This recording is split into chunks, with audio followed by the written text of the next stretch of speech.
اب ہے دعا تجھ سے بس اتنا بھلا کرنا، ہر ایک سے محشر میری معاف عطا کرنا، وہ وقت قیامت جب ہر اپنا پرایا ہو۔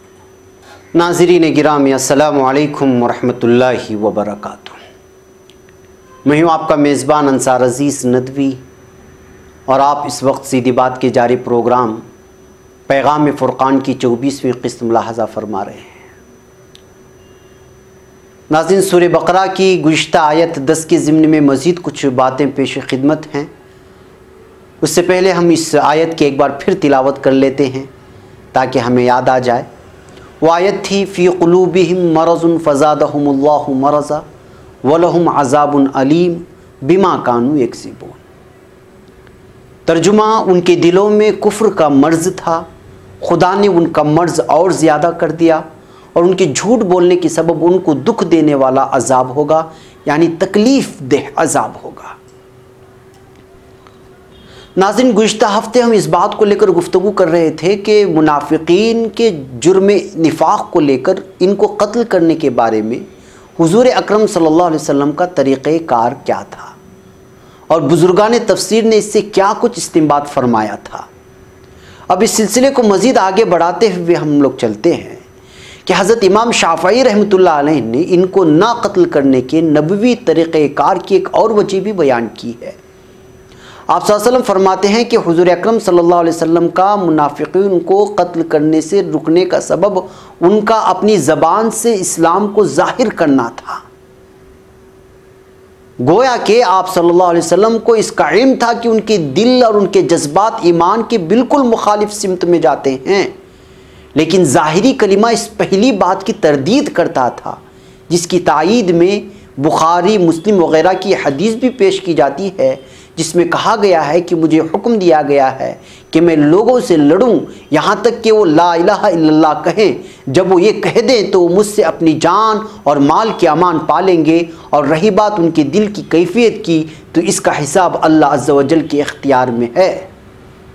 مطلب یہ ہے کہ اس کلمہ شریف کے ادا کرتے ہی ظاہر احکام اسلام ان پر جاری ہو جائیں گے۔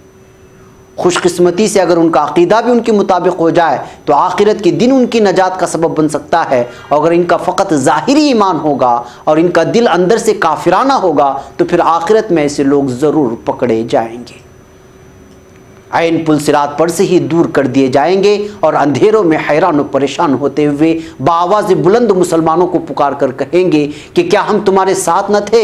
لیکن انہیں جواب ملے گا کہ تھے تو صحیح، مگر تم منافقت کے فتنوں میں پڑ گئے تھے اور انتظار میں ہی رہ گئے تھے اور اپنی منمانی خواہشوں کے غلام بن گئے تھے، یہاں تک کہ حکم الہی آ پہنچا۔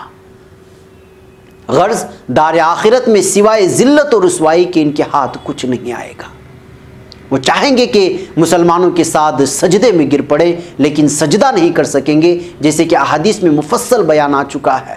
بعض محققین نے کہا کہ ان کے قتل نہ کیے جانے کی یہ وجہ بھی تھی کہ اللہ کے رسول اکرم صلی اللہ علیہ وسلم کی موجودگی میں ان کی شرارتیں چل نہیں سکتی تھیں۔ مسلمانوں کو باری تعالیٰ اپنی وحی کے ذریعے ان کی برائیوں سے محفوظ کر لیتا تھا، لیکن حضور اکرم صلی اللہ علیہ وسلم کے بعد اللہ نہ کرے ایسے لوگ ہوں گے جن کا نفاق کھل جائے اور مسلمان بخوبی معلوم کر لے تو وہ قتل کر دیے جائیں گے۔ حضرت امام مالک رحمۃ اللہ علیہ کا فتویٰ ہے کہ نفاق حضور اکرم صلی اللہ علیہ وسلم کے زمانے میں تھا، لیکن آج کل وہ بے دینی، الحاد اور زندیقیت کی شکل میں موجود ہے۔ 14 شخصوں کے نفاق کا تو آپ صلی اللہ علیہ وسلم کو قطعی علم تھا۔ یہ وہ بد باطن لوگ تھے جنہوں نے غزوہ تبوک میں مشورہ کر کے امر طے کر لیا تھا کہ حضور اکرم صلی اللہ علیہ وسلم کے ساتھ دغا بازی کریں گے، اور آپ صلی اللہ علیہ وسلم کے قتل کی پوری سازش بھی کر چکے تھے۔ طے ہوا تھا کہ رات کے اندھیرے میں جب حضور اکرم صلی اللہ علیہ وسلم فلاں گھاٹی کے قریب پہنچے تو آپ کی اونٹنی کو بتکا دیں، جس کے نتیجے میں وہ بھڑک کر بھاگ کھڑی ہوگی، اور اس طرح حضور اکرم صلی اللہ علیہ وسلم گھاٹی میں گر پڑیں گے۔ اللہ تعالیٰ نے اپنے نبی اکرم صلی اللہ علیہ وسلم کی طرف اسی وقت وحی بھیج کر ان کی اس ناپاک سازش سے باخبر کر دیا تھا۔ حضور اکرم صلی اللہ علیہ وسلم نے حضرت حذیفہ رضی اللہ عنہ کو بلا کر اس واقعے کی خبر دی اور ان غداروں کے نام بھی بتلا دیے، پھر بھی آپ نے ان کے قتل کے احکام صادر نہیں فرمائے۔ ان کے علاوہ اور منافقوں کے ناموں کا آپ کو علم نہ تھا، چنانچہ قرآن کہتا ہے وَمِمَّنْ حَوْلَكُمْ مِنَ الْأَعْرَابِ مُنَافِقُونَ وَمِنْ أَهْلِ الْمَدِينَةِ مَرَدُوا عَلَى النِّفَاقِ لَا تَعْلَمُهُمْ نَحْنُ نَعْلَمُهُمْ سَنُعَذِّبُهُمْ مَرَّتَيْنِ ثُمَّ يُرَدُّونَ إِلَى عَذَابٍ عَظِيمٍ۔ اس سورہ توبہ کی آیت نمبر 9 جو پہلی پڑھی اور اس کے بعد جو پڑھی وہ 101 نمبر آیت ہے۔ یعنی تمہارے آس پاس کے بعض اعرابی منافق ہیں اور بعض سرکش منافق مدینے میں بھی ہیں، تم انہیں نہیں جانتے لیکن ہم جانتے ہیں۔ قریب ہے کہ وہ وقت آئے جب ہم ان کو دوہری سزا دیں گے، پھر وہ زیادہ بڑی سزا کے لیے واپس لائے جائیں گے۔ ایک اور جگہ فرمایا لَإِن لَّمْ يَنْتَهِ الْمُنَافِقُونَ وَالَّذِينَ فِي قُلُوبِهِم مَّرَضٌ وَالْمُرْجِفُونَ فِي الْمَدِينَةِ لَنُغْرِيَنَّكَ بِهِمْ ثُمَّ لَا يُجَاوِرُونَكَ فِيهَا إِلَّا قَلِيلًا۔ سورہ نمبر 33 سورہ احزاب کی آیت نمبر 60 ہے۔ یعنی اگرچہ منافق گندے دل والے اور فساد و تکبر کرنے والے اپنی شرارتوں سے باز نہ آئے تو ہم بھی انہیں نہیں چھوڑیں گے اور مدینے میں بہت کم باقی رہ سکیں گے، بلکہ ان پر لعنت کی جائے گی، جہاں پائے جائیں گے پکڑے جائیں گے اور ٹکڑے ٹکڑے کر دیے جائیں گے۔ ان آیتوں سے معلوم ہوا کہ حضور اکرم صلی اللہ علیہ وسلم کو ان منافقوں کا علم نہ تھا کہ کون کون ہیں، ہاں ان کی مذموم خصلتیں جو بیان ہوئی تھی یہ جس میں پائی جاتی تھی اس پر نفاق صادق آدھا تھا۔ ناظرین گرامی، منافقین، منافقت، نفاق کا تذکرہ بھی ختم نہیں ہوا ہے۔ ہم آئندہ بھی یہ سلسلہ جاری رکھیں گے تاکہ فرقان کی روشنی میں نفاق کی ہر شکل و صورت نکل کر سامنے آ جائے اور ہمارے سامنے واضح ہو جائے۔